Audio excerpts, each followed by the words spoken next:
श्रीमद् भगवत गीता का 18वां अध्याय एक प्रकार से सारी गीता जी का निचोड़ इसमें है, ऐसा देखना चाहिए। प्रकृति के तीनों गुण और उनका कर्मों में, स्वभाव पे, श्रद्धा, तप, दान आदि के भाव पे असर बताया गया। और ये सब कुछ बताने के बाद श्री भगवान कहते हैं, अर्जुन, अब मैंने तेरे को सब देने योग्य ज्ञान दे दिया है। अब तू अपनी सूझबूझ से जो समझ में आता है सो तू कर, इसमें और कुछ मैं नहीं कहूँगा। मोक्ष संन्यास योगो नाम 18वें अध्याय का श्लोक क्रम इस प्रकार है। श्लोक 1 से 12 तक त्याग का विषय, श्लोक 13 से 18 तक कर्मों के होने में सांख्य सिद्धांत का कथन, श्लोक 19 से 40 तक तीनों गुणों के अनुसार ज्ञान, कर्म, कर्ता, बुद्धि, धृति और सुख के पृथक पृथक भेद, श्लोक 41 से 48 तक फल सहित वर्ण धर्म का विषय और श्लोक 49 से 55 तक ज्ञान निश्चय का विषय, श्लोक 56 से 66 तक भक्ति सहित कर्म योग का विषय और 67 से 78 तक श्री गीता जी का महात्म्य ऐसे बताया गया। और अब इस अध्याय के श्लोकों का हिंदी अनुवाद। उसके उपरांत अर्जुन बोला, हे महाभाव, हे अंतर्यामिन, हे वासुदेव, मैं संन्यास और त्याग के तत्व को पृथक पृथक जानना चाहता हूँ। इस प्रकार अर्जुन के पूछने पर श्री कृष्ण भगवान बोले, हे अर्जुन, कितने ही पंडित जन तो काम्य कर्मों के त्याग को संन्यास जानते और कितने ही विचार कुशल पुरुष सर्व कर्मों के फल के त्याग को त्याग जानते, तथा कई एक विद्वान ऐसा कहते हैं कि कर्म सभी दोषयुक्त है, इसलिए त्यागने के योग्य है। और दूसरे विद्वान ऐसा कहते हैं कि यज्ञ, दान और तप ये कर्म त्यागने के योग्य नहीं है। परंतु हे अर्जुन, उस त्याग के विषय में तू मेरे निश्चय को सुन। हे पुरुष श्रेष्ठ, वह त्याग सात्विक, राजस और तामस ऐसे तीनों प्रकार का ही कहा गया है, तथा यज्ञ, दान और तप रूप कर्म त्यागने के योग्य नहीं है, किंतु वे निसंदेह करना कर्तव्य है, क्योंकि यज्ञ, दान और तप ये तीनों ही बुद्धिमान पुरुषों को पवित्र करने वाले हैं। इसलिए हे पार्थ, यह यज्ञ, दान और तप रूप कर्म तथा और भी संपूर्ण श्रेष्ठ कर्म आसक्ति को और फलों को त्याग कर अवश्य करने चाहिए, ऐसा मेरा निश्चय किया हुआ उत्तम मत है। और हे अर्जुन, नियत कर्म का त्याग करना योग्य नहीं है, इसलिए मोह से उसका त्याग करना तामस त्याग कहा गया। और यदि कोई मनुष्य जो कुछ कर्म है वह सब ही दुख रूप है ऐसा समझकर शारीरिक क्लेश के भय से कर्मों का त्याग कर दे, तो वह पुरुष उस राजस त्याग को करके भी त्याग के फल को प्राप्त नहीं कर सकता, अर्थात उसका वह त्याग करना व्यर्थ ही होता है। और हे अर्जुन, करना कर्तव्य है ऐसे समझकर ही जो शास्त्र विधि के नियत किया हुआ कर्तव्य, ऐसा कर्म आसक्ति को और फल के त्याग को किया जाता है, वही सात्विक त्याग माना गया है। अर्थात कर्तव्य कर्मों को स्वरूप से न त्याग कर उनमें जो आसक्ति और फल का त्यागना है, वही सात्विक त्याग माना गया है। और हे अर्जुन, जो पुरुष अकल्याणकारक कर्म से तो द्वेष नहीं करता और कल्याणकारक कर्म में आसक्त नहीं होता, वह शुद्ध सत्वगुण से युक्त हुआ पुरुष संशय रहित, ज्ञानवान और त्यागी है। क्योंकि देहधारी पुरुष के द्वारा संपूर्णता से सब कर्म त्यागे जाने को शक्य नहीं है। इससे जो पुरुष कर्मों के फल का त्यागी है, वही त्यागी है, ऐसा कहा जाता है। तथा सकामी पुरुषों के कर्म का ही अच्छा, बुरा और मिला हुआ ऐसे 3 प्रकार का फल मरने के पश्चात भी होता है, और त्यागी पुरुष के कर्मों का फल किसी काल में भी नहीं होता, क्योंकि उसके द्वारा होने वाले कर्म वास्तव में कर्म नहीं है। और हे महाभावों, संपूर्ण कर्मों की सिद्धि के लिए अर्थात संपूर्ण कर्मों के सिद्ध होने में यह 5 हेतु सांख्य सिद्धांत कहे गए हैं, उनको तुम मेरे से भली प्रकार सुन।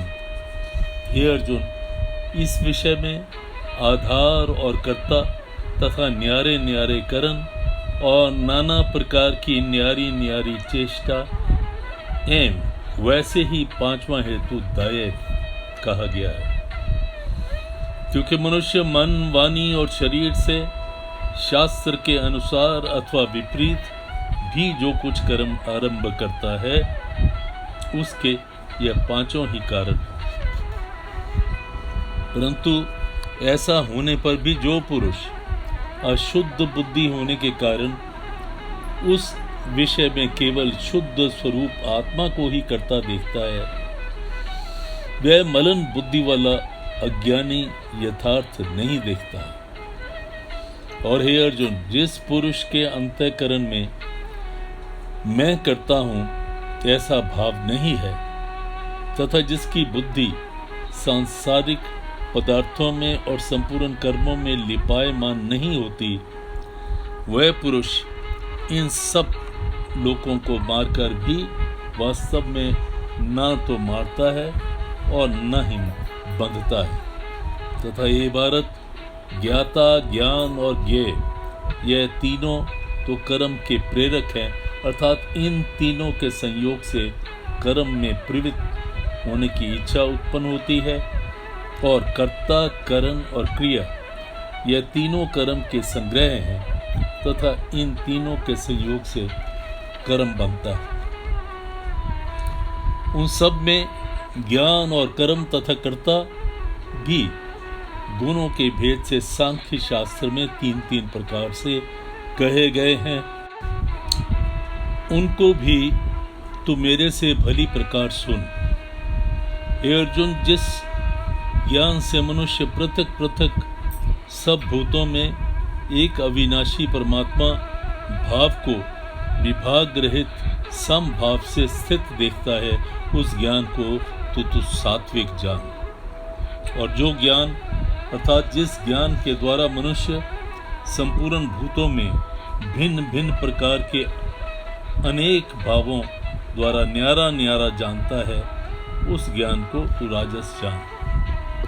और जो ज्ञान एक कार्य रूप शरीर ही संपूर्णता के सदृश आसक्त है, अर्थात जिस विपरीत ज्ञान के द्वारा मनुष्य एक क्षण भंगुर नाशवान शरीर को ही आत्मा मानता है, उसमें सर्वत्र की भांति आसक्त रहता है, तथा जो बिना युक्ति वाला तत्व अर्थ से रहित और तुच्छ है, वह ज्ञान तामस ज्ञान कहा गया। तथा हे अर्जुन, जो कर्म शास्त्र विधि से नियत किया हुआ और कर्तापन के अभिमान से रहित है, फल को न चाहने वाले पुरुष द्वारा बिना राग द्वेष के किया हुआ है, वह कर्म तो सात्विक कहा गया।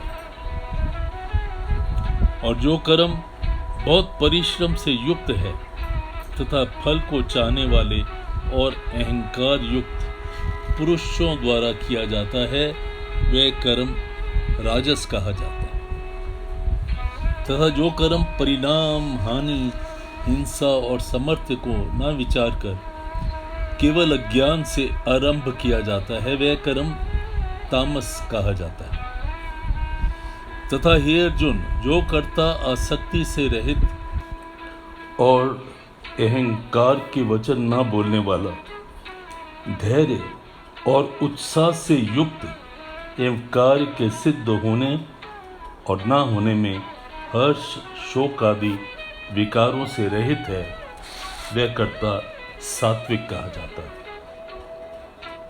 और जो आसक्ति से युक्त, कर्मों के फल को चाहने वाला और लोभी तथा दूसरों को कष्ट देने के स्वभाव वाला, अशुद्धाचारी और हर्ष शोक से लिपायमान है वह कर्ता राजस कहा गया है। तथा जो विक्षेप युक्त चित्त वाला, शिक्षा से रहित, घमंडी, धूर्त और दूसरों की आजीविका का नाशक एवं शोक करने वाला स्वभाव वाला, आलसी और दीर्घ सूत्री है वह कर्ता तामस कहा जाता है। तथा ये अर्जुन, तू बुद्धि का और धारण शक्ति का, इनका भी गुणों के कारण 3 प्रकार होते हैं, ये मुझसे अच्छी तरह से सुन। हे पार्थ, प्रवृत्ति मार्ग और निवृत्ति मार्ग को तथा कर्तव्य अकर्तव्य को, भय और अभय तथा बंधन और मोक्ष को जो बुद्धि तत्व से जानती है वह बुद्धि तो सात्विकी है। और हे पार्थ, जिस बुद्धि के द्वारा मनुष्य धर्म और अधर्म को तथा कर्तव्य अकर्तव्य को भी यथार्थ नहीं जानता वह बुद्धि राजसी है। और हे अर्जुन, जो तमोगुण में आवृत हुई बुद्धि अधर्म को धर्म मानती है तथा और भी संपूर्ण अर्थों को विपरीत ही मानती है वह बुद्धि तामसी है। और हे पार्थ, ध्यान योग के द्वारा जिस अव्यभिचारिणी धारणा से मनुष्य मन, प्राण, इंद्रियों की क्रियाओं को धारण करता है वह धारणा तो सात्विकी है। और हे प्रथापुत्र अर्जुन, फल की इच्छा चाहने वाला मनुष्य अति आसक्ति से जिस धारणा के द्वारा धर्म, अर्थ और काम को धारण करता है वह धारणा राजसी है। तथा हे पार्थ, दुष्ट बुद्धि वाला मनुष्य जिस धारणा के द्वारा निद्रा, भय, चिंता और दुख को एवं उन्मत्तता को भी नहीं छोड़ता तथा धारण किए रहता है वह धारणा तामसी है। हे अर्जुन, अब तो सुख के 3 प्रकार हैं उसको भी जान। जिस सुख में साधक पुरुष भजन, ध्यान और सेवा आदि के अभ्यास से रमन करता है और दुखों के अंत को प्राप्त होता है वह सुख प्रथम साधन में तो आरंभ काल में यद्यपि विष के सदृश भासता है परंतु परिणाम में अमृत के तुल्य है। इसलिए जो भगवत विषयक बुद्धि के प्रसाद से उत्पन्न हुआ सुख है वह सात्विक कहा गया है। और जो सुख विषय इंद्रियों के संयोग से होता है वह यद्यपि भोग काल में तो अमृत के सदृश भासता है परंतु परिणाम में विष के सदृश है, इसलिए वह सुख राजस कहा गया है। तथा जो सुख भोग काल में और परिणाम में भी आत्मा को मोहने वाला वह निद्रा, आलस्य और प्रमाद से उत्पन्न हुआ सुख तामस कहा गया। और हे अर्जुन, पृथ्वी में या स्वर्ग में अथवा देवताओं में ऐसा कोई भी प्राणी नहीं है कि जो इन प्रकृति के उत्पन्न हुए तीनों गुण से रहित हो, क्योंकि यावन मात्र सर्वत्र जगत त्रिगुणमयी माया का ही विकार है। इसलिए हे परतंप, ब्राह्मण, क्षत्रिय, वैश्यों के तथा शूद्रों के भी कर्म स्वभाव से ही उत्पन्न हुए गुणों करके विभक्त किए गए हैं, अर्थात पूर्वकृत कर्मों के संसार रूप स्वभाव से ही उत्पन्न हुए गुणों के अनुसार विभक्त किए गए हैं।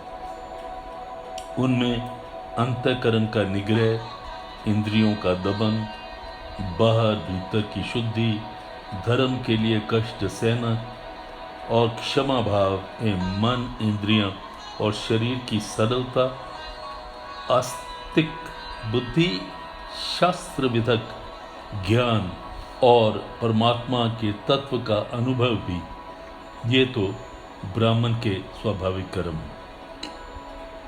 और शूरवीरता, तेज, धैर्य, चतुरता, युद्ध में भी न भागने का स्वभाव एवं दान, स्वामी भाव अर्थात निस्वार्थ भाव से सबका हित सोचकर शास्त्रानुसार शासन करना, प्रेम के सहित पुत्र तुल्य प्रजा को पालन करना, ऐसा भाव ये सब क्षत्रिय के स्वाभाविक कर्म हैं।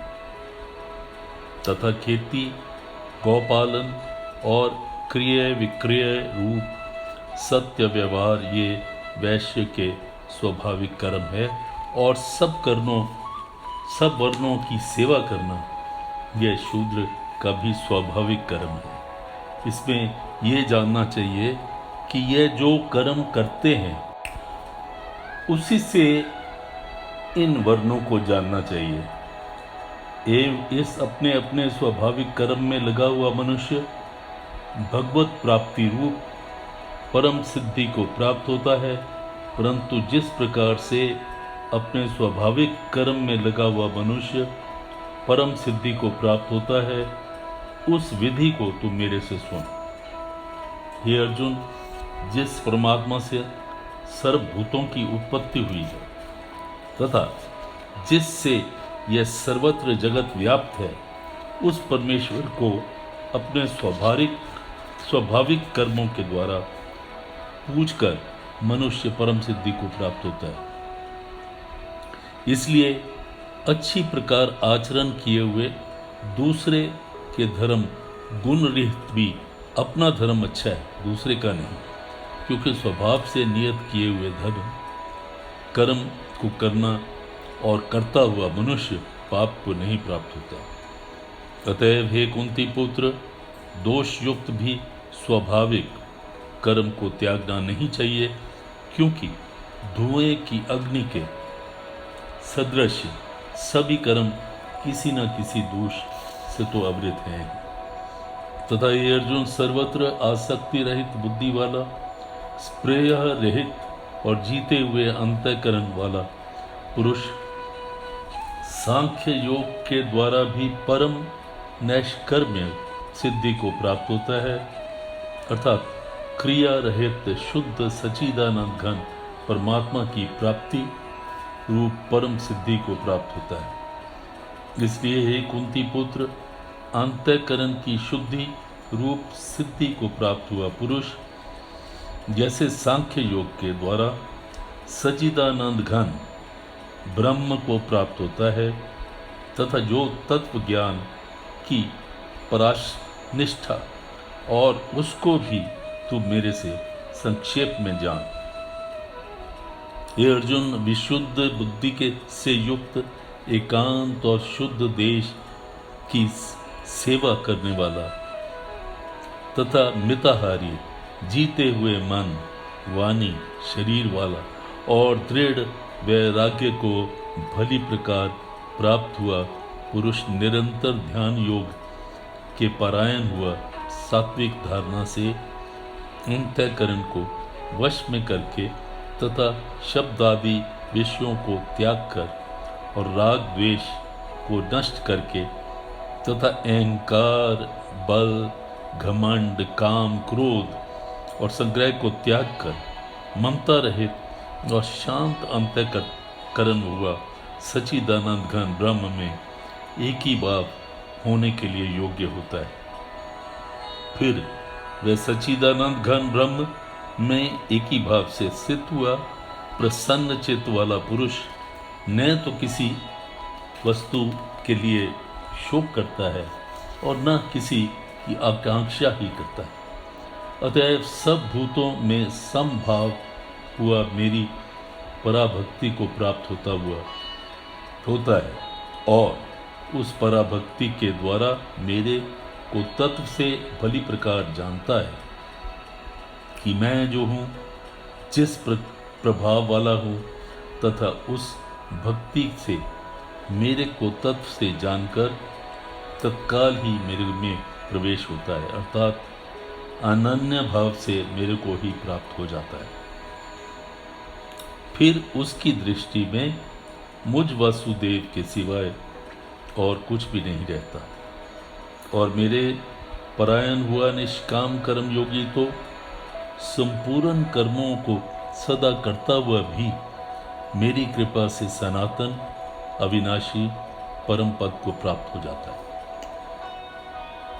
इसलिए हे अर्जुन, तू सब कर्मों को मन से मेरे में अर्पण कर मेरे परायण हुआ समत्व बुद्धि रूप निष्काम कर्म योग को अवलंबन करके निरंतर मेरे को ही प्राप्त होगा, मेरे में ही चित्त वाला हो।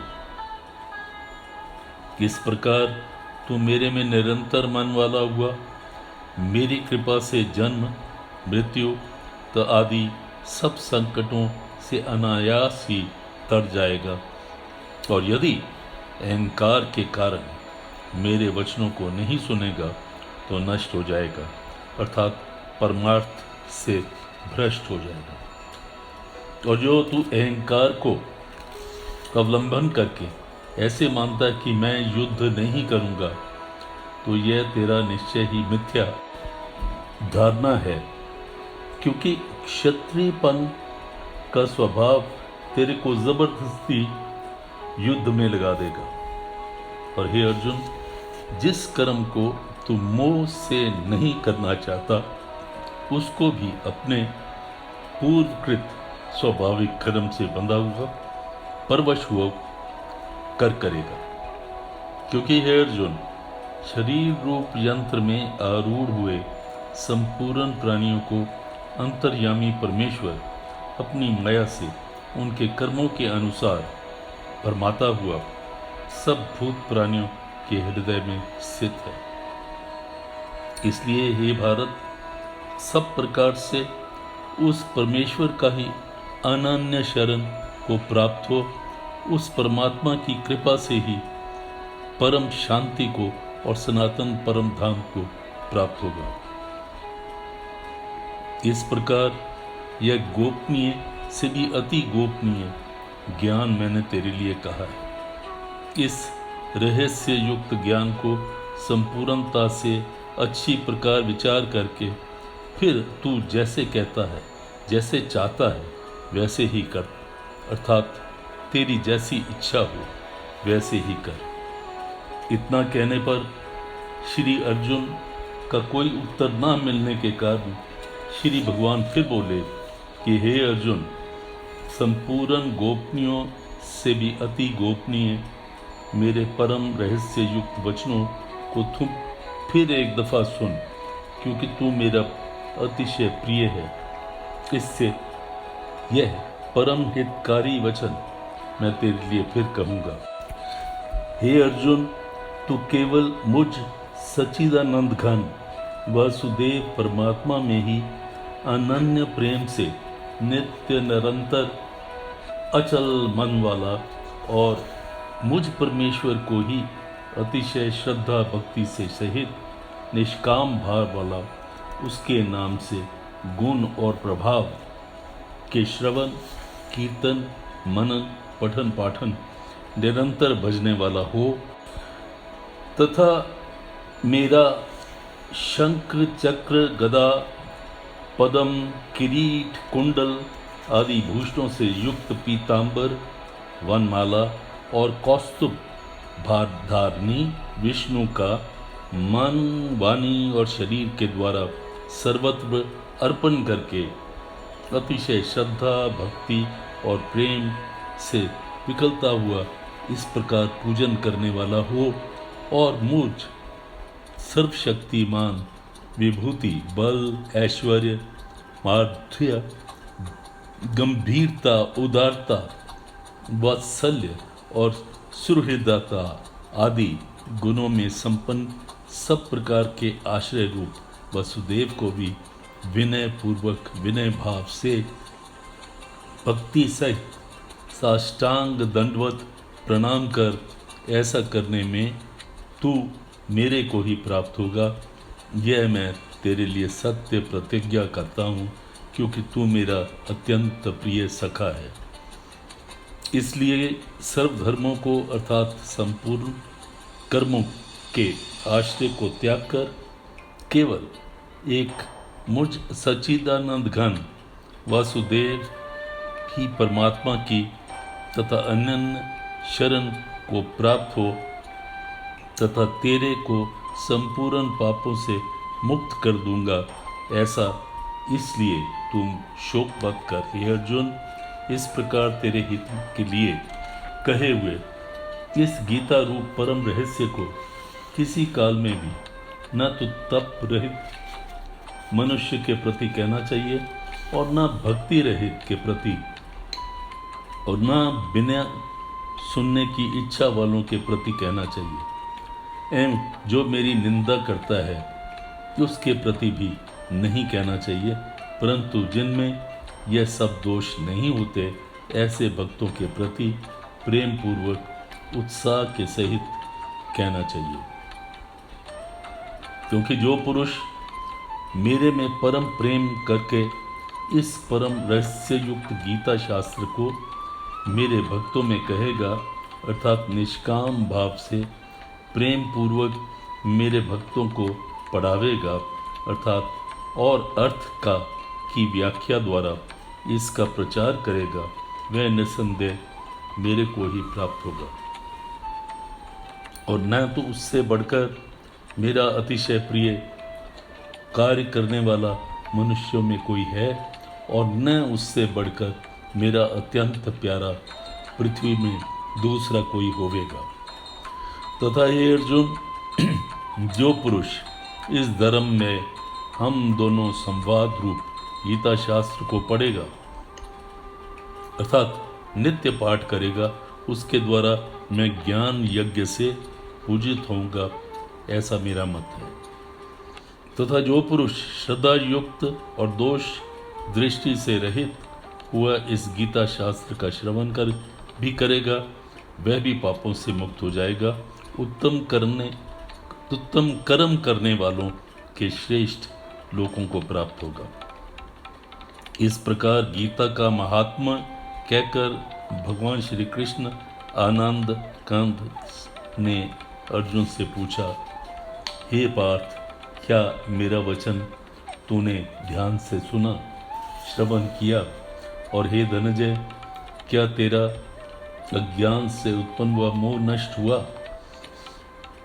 इस प्रकार भगवान के पूछने पर अर्जुन बोला, हे अच्युत, आपकी कृपा से मेरा मोह नष्ट हो गया है और मुझ में स्मृति प्राप्त हुई है, इसलिए मैं संशय रहित हुआ स्थित और आपकी आज्ञा का ही पालन करूंगा। इसके उपरांत संजय बोला, हे राजन, इस प्रकार मैंने श्री वसुदेव के और महात्मा अर्जुन के इस अद्भुत रहस्य युक्त और रोमांचकारी संवाद को सुना। कैसे कि श्री व्यास जी की कृपा से दिव्य दृष्टि द्वारा मैंने इस परम रहस्य युक्त गोपनीय योग को साक्षात कहते हुए स्वयं योगेश्वर श्री कृष्ण भगवान से सुना है।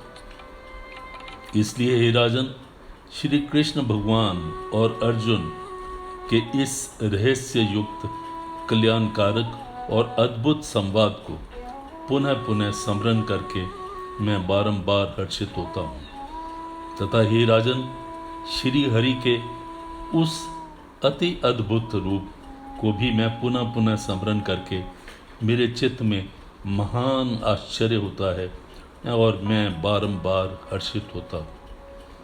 और हे अर्जुन, विशेष क्या कहूँ, जहाँ योगेश्वर श्री कृष्ण भगवान है और जहाँ गांडीव धनुषधारी अर्जुन है, वहीं पर श्री विजय विभूति और अचल नीति है, ऐसा मेरा मत है। ओम तत्सदिति श्रीमद् भगवत गीता सुपनिषत्सु ब्रह्म विद्या योग शास्त्रे श्री कृष्ण अर्जुन संवादे मोक्ष संन्यास योगो नाम 18वां अध्याय। हरिओम तत्सत, हरिओम तत्सत, हरिओम तत्सत।